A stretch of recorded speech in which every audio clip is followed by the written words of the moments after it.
প্রিয় নেতাজি, অনেক দিন ধরে চিঠি লিখব ভাবছিলাম, কিছুতেই আর হয়ে উঠছিল না। আজ কোনো একটা ঘটনার নিরিখে তোমাকে চিঠি লিখতে বসলাম। ছেলেবেলায় আমাদের দোতলা ড্রয়িং রুমে তোমার ছবি, জন্মদিনে পেতাম বই, সেখানেও তুমি, বাবার গল্পে তোমারই বীরত্ব। দেখতে দেখতে শুনতে শুনতে ক্রমে আমিও তোমার ভক্ত।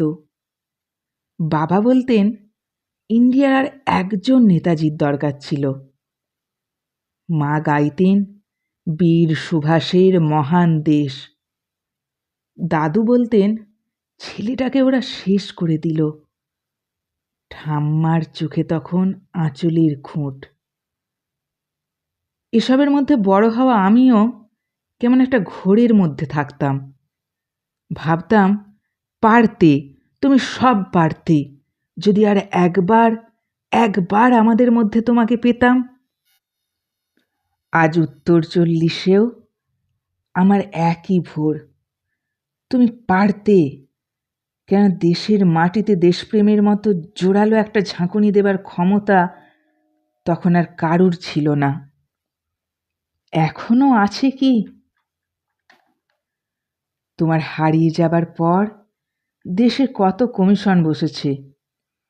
ভারতের পূর্ব, পশ্চিম, উত্তর, দক্ষিণে কোনো পীর, কোনো সন্ত, কোনো দয়ালু বৃদ্ধকে দেখে ভুল করেছে সবাই, ছুটে গেছে তুমি মনে করে, কিন্তু ফিরেছে মাথা নেড়ে। তবু তোমাকে পাবার আশায় বুক বেঁধেছে। তুমি তো শুধু বসুবাড়ির নও, গোটা ভারতবর্ষের মণিকোঠার হীরক, যার আলোর শুদ্ধতা কালোকে সাদা করতে পারে।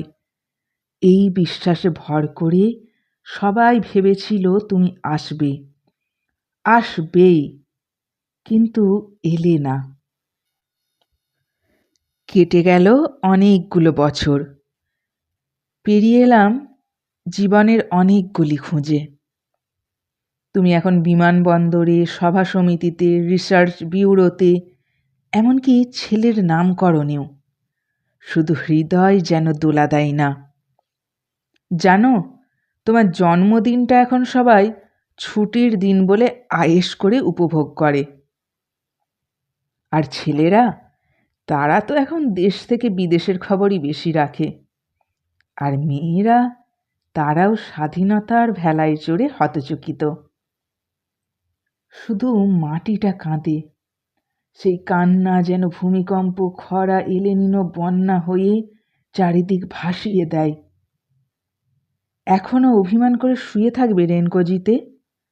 আজ যখন ঘাড়ের উপর AK-47 নিঃশ্বাস, রক্তের হোলি খেলা ধর্মের জিগিরে, তখন শোনাও সেই আওয়াজ, আমি সুভাষ বলছি। মেয়েটা দৌড়ে এসে বলবে, মা মা, দেখো উনি আসছেন। পাশের বাড়ির মেসোমশাই ডাকবেন জানলা দিয়ে, বৌমা, আমি বলিনি উনি ফিরে আসবেন? খোলা জানালার ধারে দাঁড়াবেন মায়েরা, তাদের ডান হাতে শঙ্খ, বাঁ চোখে জল। নদী হবে উত্তাল, নৌকা বেসামাল, পরাণ মাঝিও চেঁচাবে, উনি আসতেছেন। সবুজ মাঠে শিশুদের হাতে পতাকার দোলা, উনি আসছেন, উনি ফিরে আসছেন।